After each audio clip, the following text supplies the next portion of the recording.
back, everybody, to another episode of the Junkyard Dawgcast, a breaking news episode of the Junkyard Dawgcast. I'm your host, Jordan Hill. Got Kipp Adams and Ben Wolk with me on this Tuesday night, doing things a little bit differently to start off this week. I say breaking news, and I think there's a little bit of that. We waited a little later on Tuesday to record because we're coming off the heels of the first college football playoff rankings of 2025. We're going to deep dive that. We're going to give our final thoughts on Georgia, Florida. We're going to look ahead to Georgia's trip to Mississippi State this weekend. Get back into coaching carousel check-in, a big job we're going to try to fill in the SEC. And then we will round things out with a little UGA hoops. But like I said, we are recording this Tuesday night because of the playoff ranking being released. I'll roll through those top 11 teams. Ohio State, number 1. Indiana, number 2. Texas A&M, number 3. Alabama, number 4. Georgia, number 5. Ole Miss, number 6. BYU, number 7. Texas Tech, number 8. Oregon, number 9. Notre Dame, number 10. Texas, number 11. Oklahoma is number 12, but because you have the group of 5, that would actually be Memphis. If the playoff were to happen today, Memphis would get that last spot. So let's start first and talk about the Georgia piece of this, and then we'll kind of talk bigger picture, the teams that were included, the teams that weren't, the teams that were ranked too high, too low, all of that. I'll start with you, Kip. Georgia at number 5. Do you feel like the committee got it right where Georgia's ranked in this initial CFP rank? Yeah, I don't think there's really any argument to be made here. Georgia has 2 quality wins right now, a top 10 win and a top 25 win.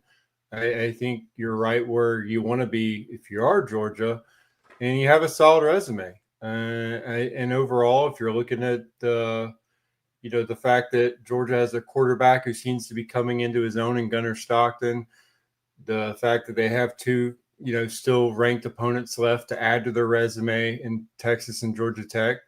Both games that are going to be, favorable environments for Georgia. I think you're right where you want to be. You can't really complain. And, I think Kirby Smart would probably tell you just as importantly, they're still in the hunt in the SEC, and they could still find themselves playing back-to-back games in Atlanta if, a couple things go their way. So I don't think you can have any qualms with where Georgia is right now.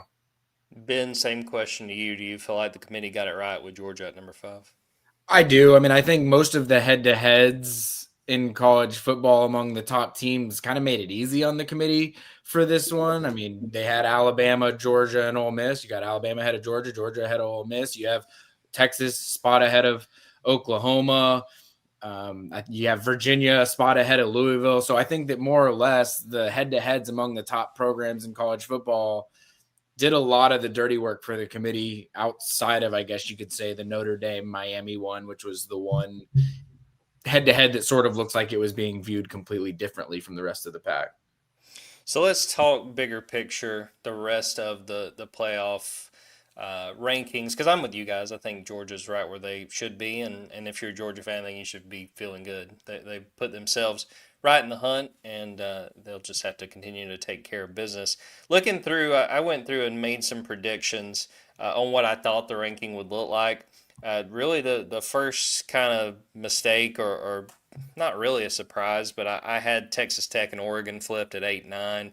The Notre Dame part is very surprising to me, and I saw some folks point out that what has really complicated that, I think, is Louisville's piece in this puzzle because they beat Miami. So even though they haven't played Notre Dame, it's kind of trying to balance where you put those teams. But I thought on the whole that, my biggest takeaways, I thought the top teams were where they should have been. I thought there was a case for Indiana to be number 1, but I think with what Ohio State's done, you can't really argue with that. I think the SEC is sitting pretty. I think the ACC, I think that they've got some work to do just based on where they were as you go further down, top 15, top 20. But on the whole, not a huge – I don't have a lot of issues with this first playoff ranking. The Notre Dame piece is probably the most interesting. But like I said, I think Louisville, having beaten Miami, it kind of complicates how you try to measure those teams and where you put those teams. Ben, what sticks out to you? Anything you want to hit on with these rankings? I mean, I think it makes sense for the most part. Like you said, I think having BYU and Texas Tech ahead of Oregon is interesting. I don't disagree with it by any means. It's just a notable decision that they made on the first rankings release. To your point, like Notre Dame being at 10, I get it. They have lost by a combined 4 points to a Miami team that they have ranked in the top 20 and a Texas A&M team that is number 3. So their losses are really strong. You're obviously going to have Notre Dame ahead of, well, theoretically, you would think you would have to have them ahead of certain teams that they've beaten head to head, like USC, which they do. So I get that they're going to have to be up the rankings to an extent. It is interesting to me. Like if you're a Miami fan, and I know there's nobody listening to a Georgia show that is going to be feeling bad for Miami whatsoever, but you're Miami, you beat Notre Dame in the opener, and you have the same record as them right now, and you're 8 spots behind them when every other head-to-head in the top 25, the team that won that head-to-head is given favorability. Now, I understand what the committee will probably say, and I'm not listening to what the committee chair is saying right now on ESPN, but I'm sure that they'll say Notre Dame was thought of in a separate sort of grouping or tier or pod to where Miami was thought of, so that head-to-head didn't come into play. I just don't know that I feel that that's right necessarily. I mean, you could have, and I get it. It becomes complicated because of Virginia and Louisville and Miami and how Virginia beat Louisville and Louisville beat Miami. And nobody really probably thinks that Virginia is a better team than Notre Dame right now. But you could have made a strong case for Virginia, Louisville, Miami, Notre Dame being the way that you staggered those 4 teams based on how they did it with everything else. That's not what they did. They made a clear statement. Notre Dame is a better than those teams, and they've already made that determination. And I think they created some separation between Notre Dame and those teams by putting Texas, Oklahoma, and Utah in between them, so they're not having to have as much of a conversation about why is Notre Dame that far ahead of Miami, because I think that they were just thinking of Notre Dame in a completely different grouping to Miami and the rest of those ACC schools. Fair or not for Miami, that's just the way that it played out. Wanted to go through basically the teams that are right outside of, if the playoff were today, the teams that are still in the hunt. I mentioned Oklahoma at 12, Utah at 13, Virginia at 14, Louisville at 15, Vanderbilt at 16, Georgia Tech 17, Miami 18, USC 19, Iowa 20. Kipp, just overall thoughts on the rest of the rankings. Anything surprise you? Anything you think the committee got wrong? Anything you're interested in seeing play out over these next few weeks? My reaction was similar to Greg McElroy's on the ESPN broadcast. When you saw Iowa in there, I didn't think they would even be in the top 25, much less. I still thought SMU, coming off, the big upset win that they just had over Miami might creep in there, or maybe, like South Florida and Memphis. Those are teams I thought were in the mix down there. So I thought, they looked a little bit high. Utah was really high, in my opinion. I thought they were probably like 4 or 5 spots too high, just trying to get that initial projection correct. I thought Utah would be closer to like right around where USC would be, 17, 18 in that regard. Overall, I think, them setting Notre Dame up still kind of sets Miami up, because if you look towards the end of this season, the Miami resume could still be pretty good. I mean, at the end of the day, if they have a win over a 10-2 Notre Dame team, USF team that wins the American Conference, and then a possible ACC champion Louisville, maybe if they're 12-1, you've actually built a pretty strong resume. So I still think that they're still in the hunt, and there's seeing themselves below Notre Dame right now is probably a hit, but I still think they're, at the end of the day, like a strong Notre Dame still should be a strong resume for Miami in the end. But the rest of it, it felt like it was one of the more chalk like initial rankings that I've seen. And I think if they would have put, Indiana number 1, I probably would have kind of laughed, because we're still talking about this offseason was strength of schedule is going to be like put at the front. And I still look at Indiana's strength of schedule. And I even look at Ohio State's strength of schedule. And if you're going to give the ESPN's FPI any credence, like they're not playing top schedules at all. I think they're outside the top 30 in strength of schedule so far. Even though Indiana has that road win over Oregon and a win over Illinois, I just think that you're not going to have much else on your resume. I mean, a road game, Penn State, that's just not what we thought it would be coming into the year. So I'm interested to see how that strength of schedule kind of unfolds over the next couple of weeks, because I mean, the SEC is about to, continue to just beat each other up over, the next month. So how it all unfolds, like the SEC is overrated crowd. I mean, it's going to be tough sledding for you guys moving forward, because you got Texas A&M, Alabama, Georgia, and Ole Miss all. I mean, what if they all went out? I think that's as strong a quartet as you can get. Yeah, if it were to start today, Georgia as the number 5 team would play Memphis, which is the top ranked group of 5. I wanted y'all's opinion before we shift out of playoff talk. With the way the playoff is right now, with what Georgia has accomplished at this point, let's say Georgia loses one more time in the regular season. Ben, do you think that Georgia can afford to end the regular season 10-2 and still feel good about its playoff chances? I mean, some of it depends who it is you lose to. And like in a weird way, it probably is better if you lose to Mississippi State, just because they're not involved in all of this right now. And as it's becoming clear, what ends up helping you the most in these playoff discussions is the head-to-heads that you have against another team that's also in the playoff discussion. Like for Alabama to be able to say they get to be ahead of Georgia if they have the same record, it goes a long way. For Georgia to be able to say they get to be ahead of Ole Miss if they have the same record, like it goes a long way when if you end up being a 10-2 team and you're on that 10, 11, 12 line, like having those head-to-heads against those teams ends up being really important. I mean, I guess because of where they have Georgia Tech ranked, beating Georgia Tech probably doesn't help. And I guess because Texas is 11, if you beat them, they drop significantly enough. So I guess it doesn't really matter. I think 10-2 at this point, Georgia probably does find a way to get in, just because you think, I mean, BYU and Texas Tech are going to be playing each other. Some of these Big Ten teams are going to be playing each other. The ACC is going to work itself out. And I think that I believe ultimately only one ACC team gets in based on how they just ranked them. I mean, they showed so much more respect to the Big 12 than the ACC in this rankings. And I think that that's going to show itself up as we get along further in the process as well, and things start to play themselves out. So yeah, I think 10-2 Georgia gets in, just because none of those losses, I mean, assuming you're not losing to Charlotte, of course, none of those losses would be humiliating losses. And also how you lose. I mean, one thing that they're showing is losing close matters. Like I think Iowa surprised people, but they lost by 5 to Indiana. I think that losing close means something to the committee. I think it always has. And I think it especially does this year, which is why Georgia wasn't really punished much for a loss.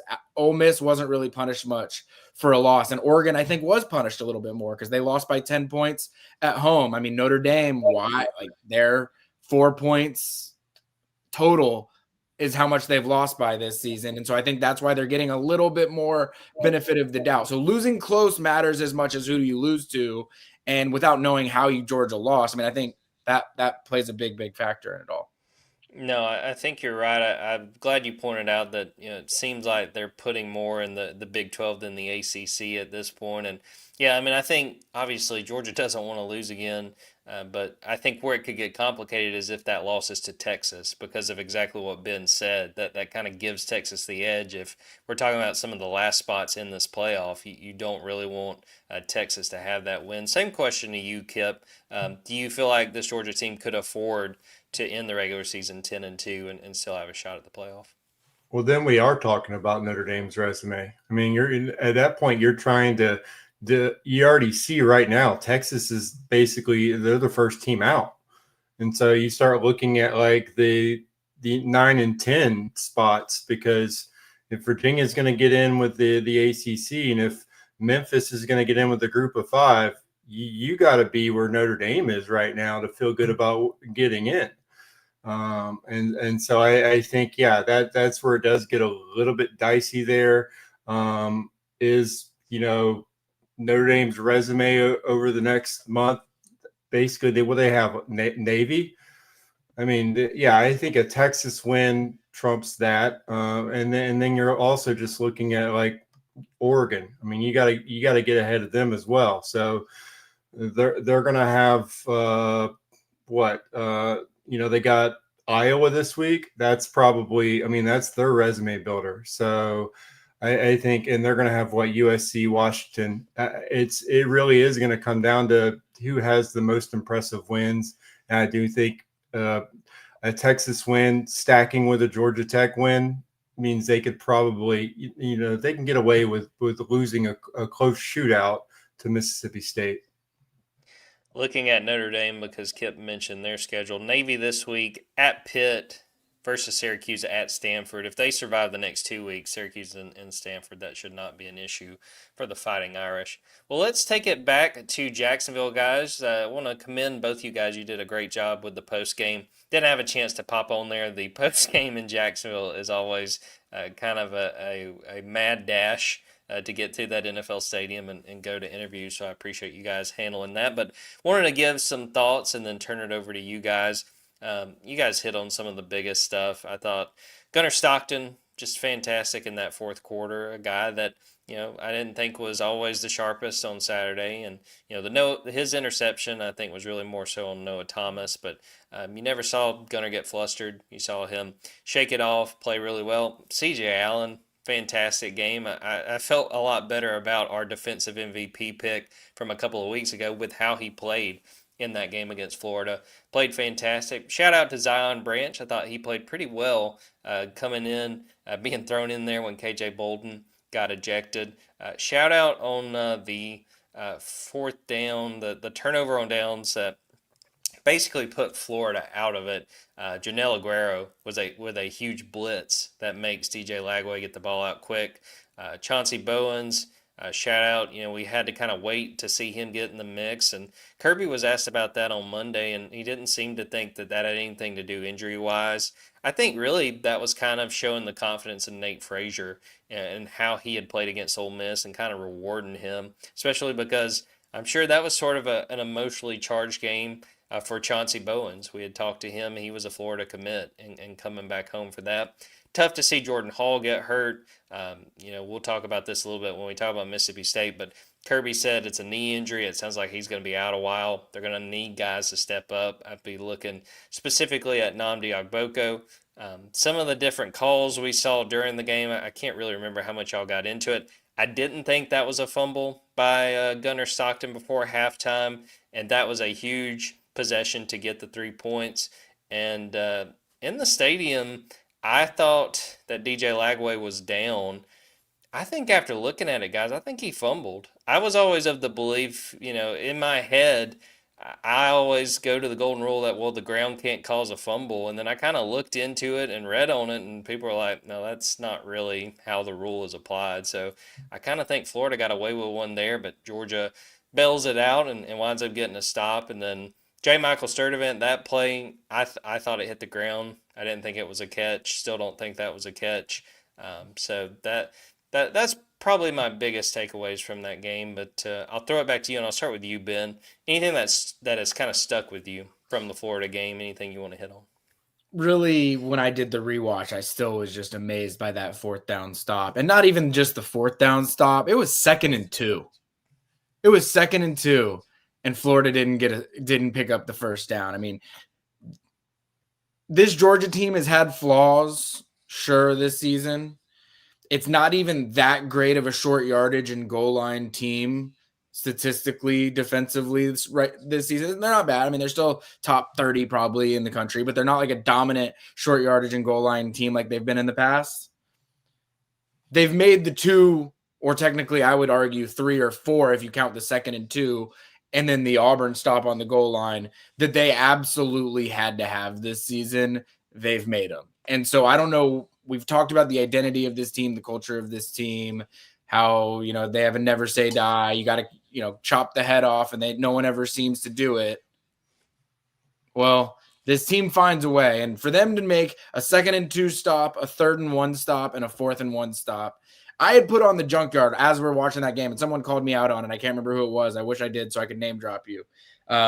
Because I had said Georgia's officially in the passenger seat of this game right when Florida picked up the first down. They had the 1st and 10. Then they get 8 yards on first down, and then those next 3 plays, Georgia gets those stops. And if Georgia doesn't get those stops, they lose the game. And I think it's very similar to if Georgia doesn't get the stop on the goal line against Auburn, they probably lose that game. And so they just, I don't know what it is. I keep saying, I think I wrote after the Tennessee game, my one big takeaway in my post-game article was like, this team has proven time and time again that we just have to stop saying that they're not going to win games. And I continue to say in the middle of games that they're not going to win games, and they continue to find ways to win them. And I don't know what they have to do to make me stop falling for it, but they just are doing it over and over and over again. And at a certain point, they are going to play a clean football game in the first half. I mean, maybe not, but at a certain point, they're going to win the turnover battle. Like maybe not, but like you got to think at a certain point, some of these things that you do so well in the fourth quarter are going to be applied to first halves, and you're just going to jump into control of a football game. Maybe it doesn't happen, but it just feels like eventually if they're able to get over that and they're able to find a way to win one easy, I think this team still has a chance to become a dangerous team this season. Totally agree. Wanted to shout out to Noah Thomas after that deflection that led to the interception. Big touchdown catch. And I didn't think that was Gunner's best ball. I thought Noah did a good job of hauling it in and then taking a hit and holding on to it for a big touchdown there. Kipp, what has stuck with you from that Florida win? Anything you want to talk about there? Man, can we get Chauncey Bowen some more touches? Like, can we get him through a week healthy and see what this guy can do with over 15 touches? And then, if something got tighter during the week, it makes sense. But then you see when he comes into the game, like if they had him on a snap count, then they really must have felt confident about how this game was unfold, because they waited, as long as you could wait before getting him on the field. And it seemed like every single time he was on the field, it was like explosive, like game-winning touchdown, game-deciding first down run. He was outstanding out there. And if we're talking about someone who's changed the narrative of how people are, looking at him early on this season to now, Dylan Bell. I mean, he was a guy that people were like, take him out of the offense. Let's get some of these other guys some touches. And in the last, couple of games, he's making big time plays. He's still blocking his butt off out there. And I mean, that's a pretty big deal now with Colby Young out. Like they've leaned on him for both sides, and he's performed. And yeah, I think Mike Bobo knows where Zachariah Branch is at any time of the game. He is feeding him right now. I mean, he's got like 27 catches the last 3 games. That is a transfer portal win, and they're using him as much as you can in the offense. So I just think who your top playmakers are right now. You have an offensive identity right there. Roll with it. And then on the flip side, Georgia's biggest issues coming in the season were, they can't run the ball and they can't stop the run. They've established both of those. It's tough sledding running on Georgia right now, and every team knows that. And so if you want to look big picture, bright side, Georgia knows what its biggest issue is right now. So you should know when they get into the offseason, they're going to be looking for an elite pass rusher, because that's exactly what this team needs more than anything. I doubt you're going to find an elite interior defensive tackle in the portal, because, you just don't see those anymore. There's not another Walter Nolan hitting the portal that we know of anytime soon. But I think if they have one thing or 2 things they need to work on in the offseason, I think now you feel comfortable knowing, I think Kirby Smart's going to get this coaching staff together and figure it out and fix that. So that's kind of a big picture thing that I don't think you're going to see them fix this year. But moving forward, I think they'll figure that out in the offseason. I'm glad you shouted out Zachariah Branch. I mean, to me, I think he was the offensive MVP. He's been so huge, and especially with Colby Young out, obviously they have two different roles, but I mean, he is very clearly the go-to guy now. And I did want to shout this out because there's been so much talk about the sacks and how the defense has played. I looked this up today, and honestly, I was stunned.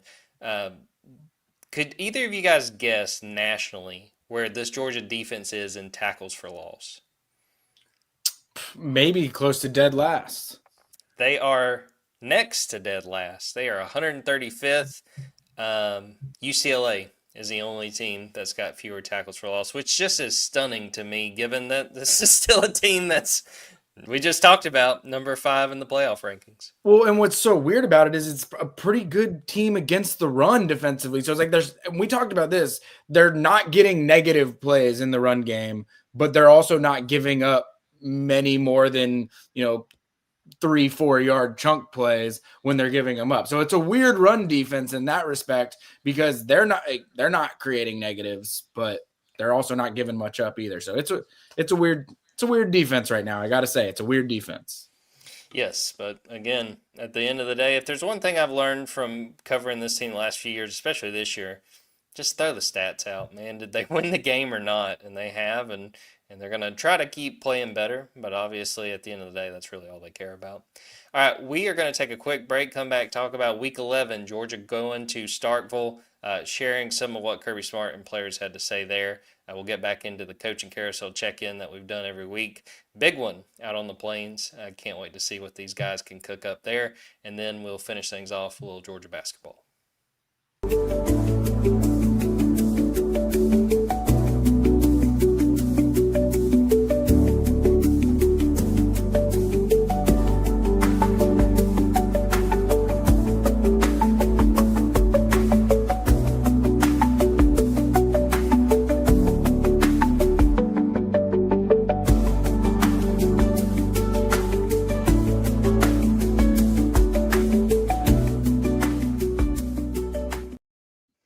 Guys, looking to Week 11, Georgia going to Mississippi State, 12 p.m. Eastern Time, 11 a.m. Central. Oh boy, we'll be getting to the stadium pretty early on Saturday, getting ready for this one, the Battle of the Bulldogs, Georgia, Mississippi State, 12 p.m. Eastern Time. That game will be on ESPN. This Mississippi State team, tricky team, 5-4 overall, but they played a lot of teams really close. Beat Arizona State early in the season, but they've come close, lost in overtime to then number 15 Tennessee. They lost to Florida at Florida 23-21. Had a chance to try to set up a field goal late. They throw a pick that a defensive lineman intercepts, ends that game. And then they had Texas right where they wanted them. I think it was 31-14 going into the fourth quarter. Wind up going to overtime, and number 22 Texas survives 45-38. They finally broke through, got the win, their first SEC win since October 21st, 2023, winning at Arkansas 38-35 last Saturday. We will have on the folks over from Gene's page, have a chance to catch up with them on Friday morning, I think is going to be the plan. But I want to talk about Mississippi State to this point.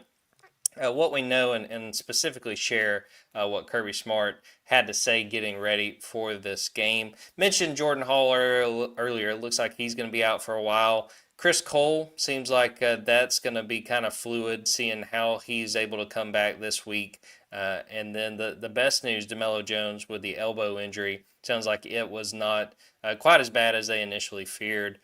So they are hoping that maybe he'll be available starting with this game against Mississippi State. But I asked Kirby on Monday about the confidence that Mississippi State can get from having beaten Arkansas. Again, first conference win in over 2 years. That's what Kirby had to say.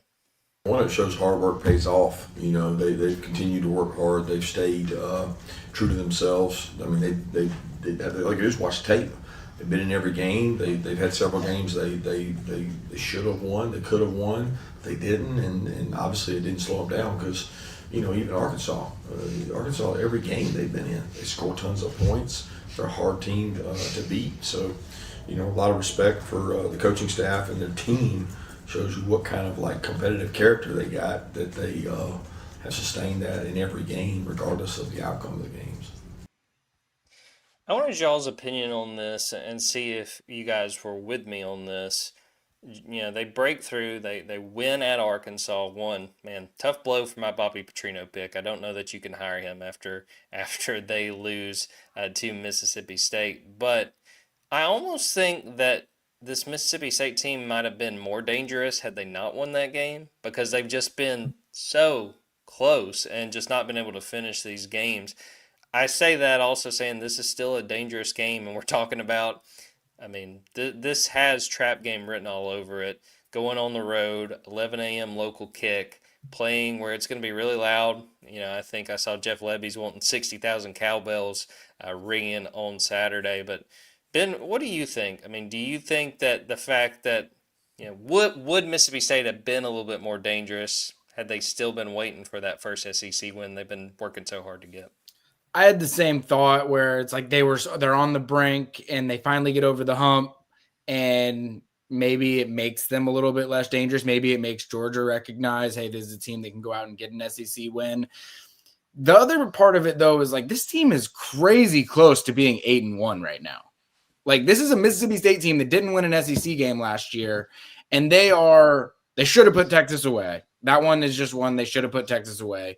They kind of got it, like they forced it. They almost did to Tennessee what Texas did to them, like coming back there late in the second half, forcing overtime. And then Florida, they throw an unfortunate pick to a 360-pound defensive lineman. Like, they are so close to being an 8-1 team. And if Mississippi State's sitting here at 8-1, we're just having an entirely different conversation about who this team is. I don't think Kirby Smart teams are typically the teams that fall for trap games. I don't think Kirby Smart teams are the type of teams that take teams for granted so that they can surprise you or anything like that. Like, I think what is the bigger risk here is the gap between Georgia and Mississippi State, and the gap between Georgia and a lot of other teams in the SEC right now in terms of what can feasibly be done on the scoreboard is not drastically different enough for people to be going into every single SEC game saying like, oh, this is a win guaranteed. Now, Georgia should win this game. Georgia is more talented than Mississippi State, though. This is a top 25 talent team in the 24/7 Sports team talent rankings. Like, it's not like this team is void of talent. Jeff Lebby's done an incredible job of flipping the roster. They do a lot of things really, really well. They run the ball as well as just about anybody in the conference right now. They, of course, have a quarterback that is a veteran guy that makes good decisions. I know Kirby Smart referenced Kamario Taylor, who Georgia took a run at late as well in the 2026 or 2025 recruiting class, that they bring in packages to do some fun things. So I think they are still a scary team. I think it's a wake-up call when they beat Arkansas. But I think that this is a team that if you don't play well and you turn the ball over, I think a lot of the things that I've talked about during the Florida week and during the Auburn week really can be mentioned here as well. You're playing away from home against a team that runs the ball well. The key difference, I would say, being Georgia should be able to run the ball pretty effectively on Mississippi State this week as well. And so I think this will be a stop the run the ball game for Georgia and just get the hell out of Dodge, get home with a win, and get back for Texas in 2 weeks at home without a second loss on your schedule. I'll kind of change the question to you, Kipp. Should Georgia be on upset alert, just given everything about this game? Early kick, playing a Mississippi State team that, like Ben said, is not very far away from being 8-1. I mean, they just played them last year, and it was a 10-point game in Athens. I think the noon kickoff actually helps Georgia. I mean, I get it. They're putting the call out for everyone to have those cowbells, and I'll say it, man, like, everyone but that fan base absolutely hates those things. It's just incredible to see like that they have it on like the jumbotron of their screens, giving them the rules of exactly when they can have their cowbells out. Following the SEC rules, when they're the center's over the football and all that, and it puts them up for like looking at the comparable size stadiums. I mean, like, it's definitely amplifies the presence over like a Kentucky, an Ole Miss. I think Missouri's, they're all in that 60,000 range. It has an impact, but I think the noon kickoff will help a lot in that aspect. But if we're talking about should Kirby Smart be actually worried? Yes, because they have two guys that are going to completely test Georgia's defense from start to finish. And like we're talking about the depth in this conference, they have two SEC castoffs on their team who are probably the top 10 fastest players in the country, and Brennan Thomas and Anthony Evans. Those guys are going to test Dalen Everett, Ellis Robinson. If Melo Jones is out there able to play as well, I mean, they're going to test them from start to finish. So Kirby has to have them prepared to go out there and win yet another shootout in the SEC. They've done it a couple times now before, and we do think, like Ben said, I think they'll be able to put up points pretty easily on Mississippi State. I think they're going to be able to run the ball fairly well. I don't think they're going to have to really lean on Gunnar Stockton to throw himself into defenders once again. But at the same time, I think him bringing that element to the table will be able to keep the defense on their heels. Georgia will be able to probably get into the 30s.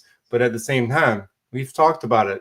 If you don't have the pass rush and, you've got, two speedsters out there that are getting vertical on you, I think it does. Again, I think it puts Georgia, it stresses Georgia's defense. And Blake Shapen, the Baylor transfer, I mean, he's just, putting up big numbers. So I think he's a good fit for their offense. And I think that Kirby's not really just giving us the standard coach speak here. I just think what Mississippi State's able to do offensively is going to really put pressure on Georgia's defense to, pun intended, get pressure. You talked about the speedsters. I want to bring up one of them, who is a familiar face for Georgia fans. Anthony Evans has had a fantastic first year at Mississippi State. Played at Georgia, started his career at Georgia. I believe he was there for 2 years before he transferred this past off season. Here's what Kirby had to say about Anthony Evans, what he's seen from him, and now that he is playing for the other Bulldogs.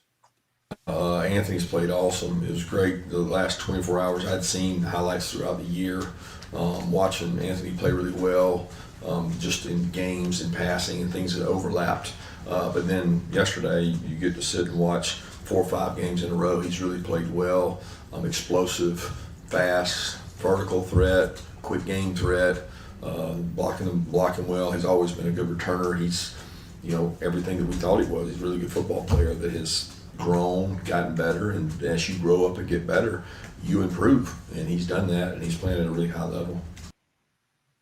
Yeah, Kirby is not exaggerating. Anthony Evans, 52 receptions, 653 yards, 4 touchdowns. I think it was the Arizona State game that he had the winning touchdown in that game. The biggest win to date for Jeff Lebby. I see this as a game where, man, keep my eye on Anthony Evans, not only as a receiver but also as a return man. But that he's got to be motivated. I think that he left Georgia understanding that he probably was not going to have much of a role with what Georgia wanted to do with the receiver room going into 2025. Kip, do you kind of have the same feeling? That Anthony Evans is going to come into this game. I'm sure he's happy to see some of these guys, but he's going to have a chip on his shoulder. Definitely. This is a prove-it game for him, and he knows these guys. He's practiced against the guys that are going to be out there trying to tackle him in space. So I think, and he's going to be doing it in his home environment. So there's going to be a comfort level. Like, you're coming into my house, I'm going to show you what you guys missed out on. And then the fact that he might not be the most explosive, he's not the most explosive pass catcher on that roster this year. When you have another guy, Brennan Thompson, that's averaging 17.5 yards per catch, which is just a ridiculous number. That opens things up for Anthony Evans to have a 10 catch, 115 yard game. And I think, if you're asking me, he's probably going to get that. I just think they're going to make sure both those guys get the ball a lot. And I think it's going to be up to Georgia's DBs to show that they have improved tackling in space. Because you've seen, the last couple of games, there's been 1 or 2 breakdowns where they just miss a guy in front of them, and it's been a focal point to keep opponents in front of them the entire game. And I think if they're going to get the ball to Anthony Evans in the short and intermediate game, then you're going to have to make sure you have 1, maybe 2 defenders on him, because he could turn it into an explosive. Without a moment's notice. Yeah, Ben, what do you think about the matchup piece of this, trying to slow down Anthony Evans? He's not the only big-time receiver Mississippi State has, but again, he's a familiar face for Georgia. Georgia typically does a pretty good job of limiting explosives, but this year you can point to Tennessee game multiple times. You can point to the one out of halftime against Ole Miss. You can point to the Florida first touchdown of the game after the short Brett Thorson punt. I don't know that you can confidently say that Georgia's not going to give up explosives. I think that because Georgia's not generating a ton of pass rush, they're calling defensive scheme in a way that is probably not going to make it easy for teams to get explosives. But at the same time, if you've got a bunch of time, you might have an opportunity when a play breaks down to be able to create an explosive that wasn't there when the play started. And so if Georgia can limit that and stop the run, I think Georgia finds a way to get out of Starkville with a win. And I think that is all that matters. But everyone else might be able to judge Georgia for not covering the spread again or whatever that might look like, depending on how it goes. But Georgia just wants to get out of there with a win, because I think if you can get to the last 2 against Texas and Georgia Tech at 8-1, you're in a situation where you might be able to split that and have postseason life. So I just think that getting out of there healthy and safely against Mississippi State will be as important as anything. I want to play one more clip of Kirby from Monday. Thought this was interesting. He was asked essentially, about Georgia not dominating an opponent. We haven't seen that very much this year. And maybe getting comfortable with that, understanding that you're not going to go out there and just sort of name your score, that you're going to have to fight for 60 minutes, and what he makes of the way this team has had to do that. Here's what Kirby had to say. I don't ever feel uncomfortable in a game based on the score. I'm uncomfortable in how we play sometimes, but it's not about the fourth quarter, the first quarter, the halftime. It's not about the score, because we really don't make it about that. If you want to dominate someone, you don't look and check and see what the score is halfway through. The objective is to dominate them, and there's no scoreboard when you start talking about dominating somebody. You look at the end of the day and see if you did, and we haven't done that very often in terms of dominating the way we want to, but we'll continue to try to. Ben, just what was your reaction to sort of Kirby's breakdown there? As always with those things, I think he's being genuine in what he's talking about. I also will say, and I can't remember who put this stat out, I wish I did so that I could credit them as well, but I think that for the first time in maybe SEC history, the average margin of victory in SEC games is less than 10 points.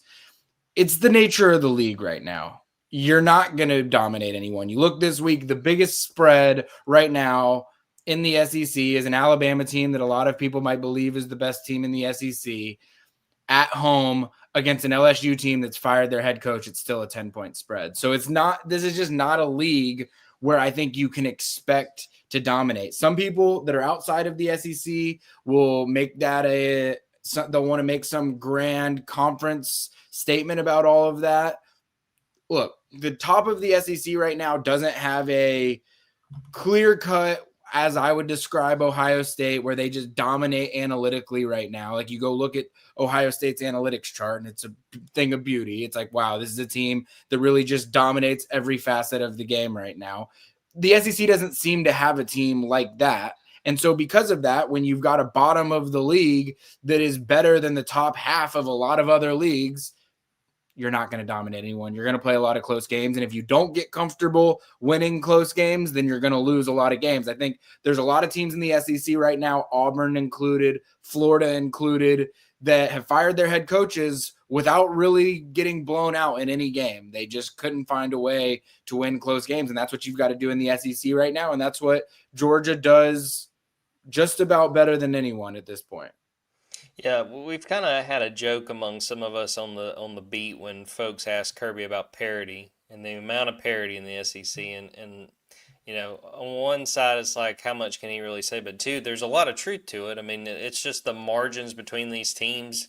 You know, I mean, again, Vanderbilt's right here in the still in the playoff hunt. I mean, it's changed so much, and teams have gotten better through the portal, through using NIL. So you can't really look at games and say, well, yeah, we'll beat this SEC team by 3 touchdowns easy. That's just, it's not a thing anymore. And again, it goes back to the part of the conversation I brought up earlier where it's like, yeah, you take statistics into account and you say, all right, look, we got to be better in these areas. You look at this, but also at the end of the day, with like an individual game, you go, okay, we won the game. Like, all right, we'll clean it up, but like, there's no other reason to panic. There's things that you come out of a game you want to play better, but Kirby is all about let's win it and let's go on to the next. Kip, what do you think about the lack of domination and what that says or doesn't say about this Georgia team? I mean, you can't have 9 of the top 25 teams in the country in one conference and say that, I mean, your schedule and your resume is as strong as it gets. And then I think the narrative of Georgia has been they're not passing the eye test, but yet, once again, they're playing a top 10 schedule in the country. And in a year where the conference is, I don't want to say from top to bottom, but it's as deep as it's ever been. And even the bottom like 7 still has teams like LSU, Florida, and Auburn, where I mean there's only like 15 to 20 points as far as their plus minus for the season. Like I think Auburn's like, they've scored 90 and given up 117. And yet all 3 of those teams have fired their coaches. So like I think the margin for like the demands for success in this conference are so great that you can have teams that could probably beat any given team on any given Saturday, but they've fired their coach and they're already looking for somebody else. I just think that it goes to show how much this conference continues to beat itself up on a weekly basis. And also, we win and fans win, but all the college coaches groaned when this conference added a 9th conference game because it's like, what are you thinking? I know that's what Kirby Smart was saying to himself in Athens, and probably knowing what we hear on the megaphone at practice, he's probably saying some other things when that happened. Like this conference is going to add a conference game based on what we're seeing right now. I think, Kirby Smart and his program are kind of victims of their own domination. The last time you had the old era of college football, Georgia just ran through and destroyed everyone, and immediately everything changed. And now Georgia continues to get compared to those 2 teams, and we will never see rosters like that again. Ohio State's the closest thing to those kind of rosters right now, and it shows.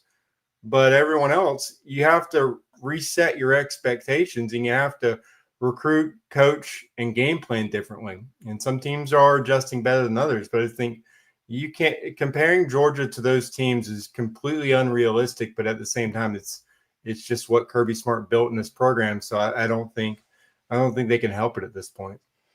Again, keep an eye out. Friday morning, we will have on David Murray from Gene's page to help us preview Mississippi State. Getting ready for an early one there in Starkville on Saturday. All right, there was a good bit of talk about Auburn right there, and good timing for that coaching carousel check-in. The Auburn job is now going to join our board. If you're watching this on YouTube, we've got our board up with all of the jobs that have already been opened and our picks for those jobs. And if you haven't been keeping up with this, if one of us, if I have picked a coach for a job, I cannot pick that same coach for a new job. But the other 2 co-hosts can do that if they have not picked that coach. Hugh Freeze out at Auburn, a 10-3 loss. home loss to Kentucky. There's no way you survive that, and he will have plenty of time now to hit the links and get some more golf in, which that didn't seem to be a problem before. I'm going to start, and I'm going to give Kipp the opportunity to make the first pick of the Auburn job. I imagine he and his wife have probably talked about this job. Your wife being an Auburn grad, where are you going? Who does Auburn hire to replace Hugh Freeze? All right. Well, looking at my candidates and seeing who I have available, you know what? I'm going to go with this one's tough for me because I'm not sure who's going to want this job. If we're being honest, this goes back to kind of what Ben was talking about. Like, is it worth it to change jobs in the conference? Is it worth it to change power conference jobs? It does make it, just really difficult. And it almost made me think before that Kentucky game, like, is Auburn just going to roll with it just because there's just too many jobs open right now? But, in the end, I think I'm going to go with, so many guys I think are going to say no to this job. That's the problem here. I will say they end up keeping DJ Durkin.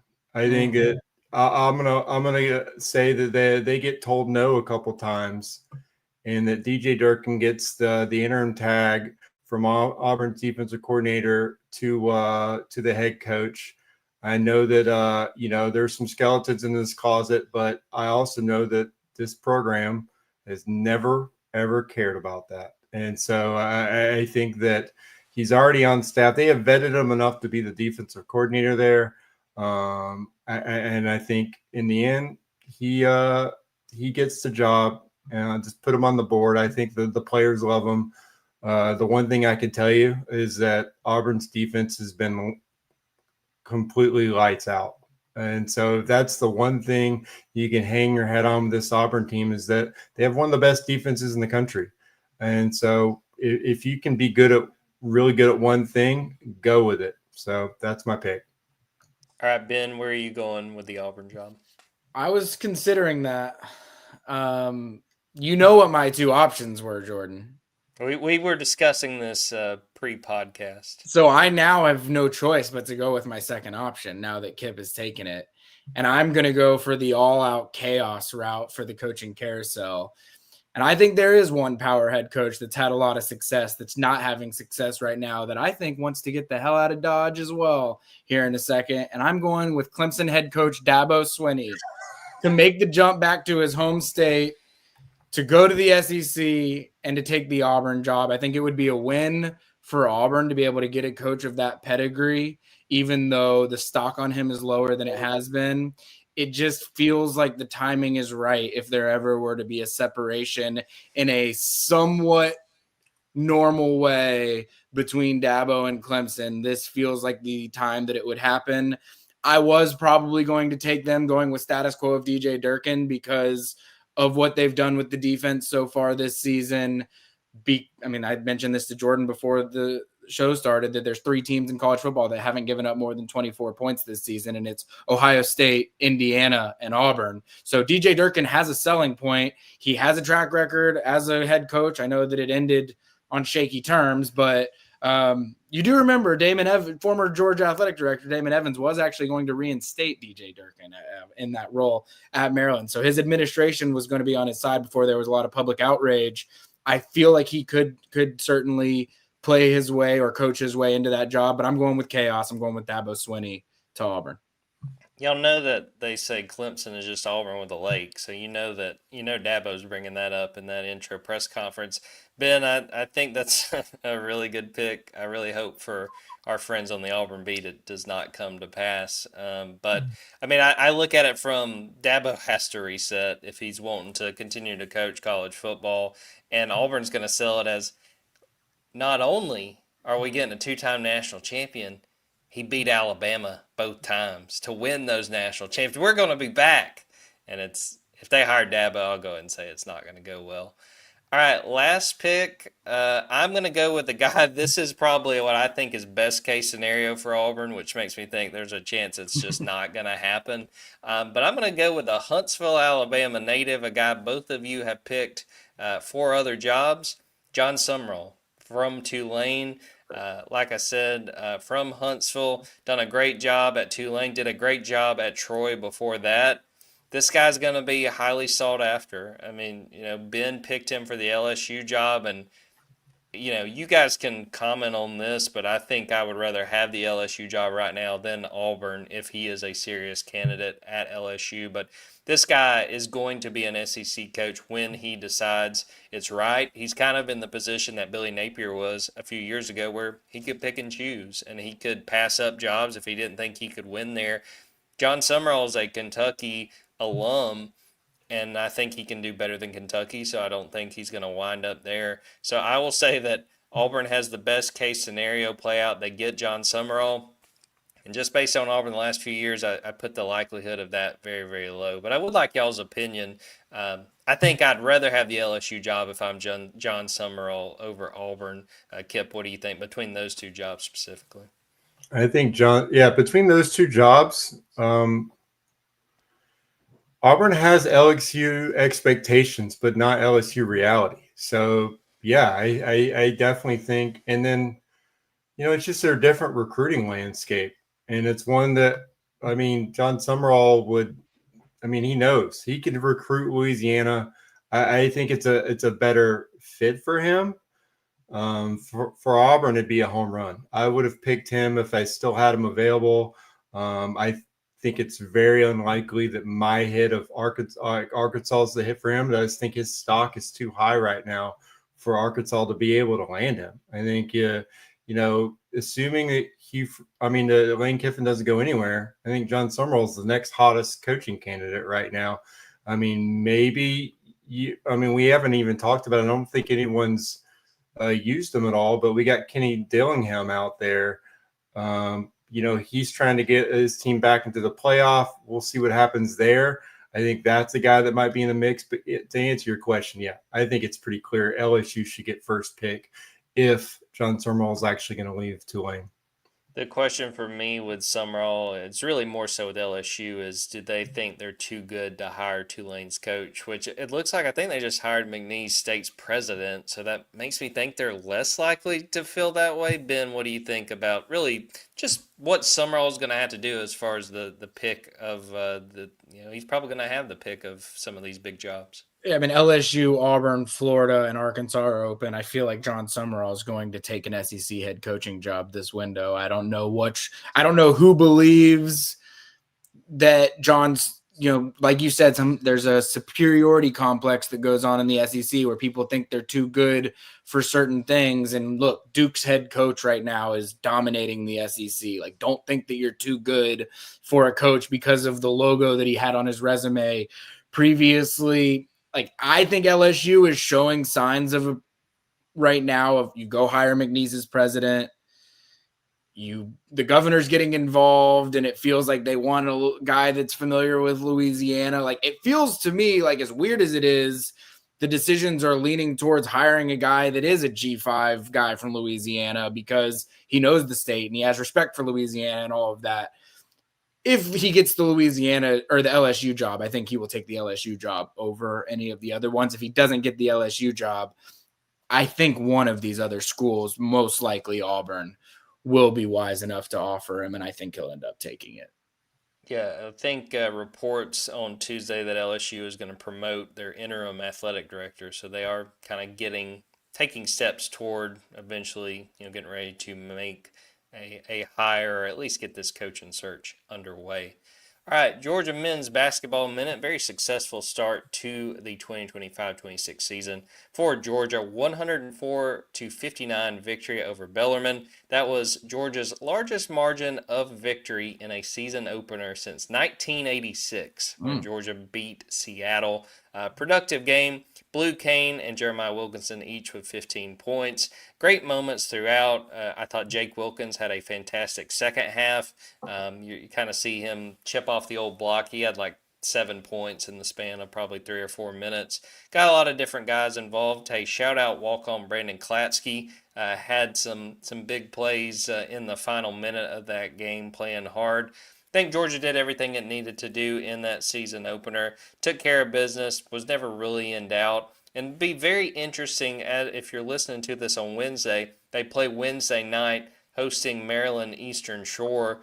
Just a quick turnaround. Let's see how this Georgia team handles that, what they're able to do. And I don't know if either of you guys saw this. Maryland Eastern Shore took Georgia Tech past regulation, took them to overtime.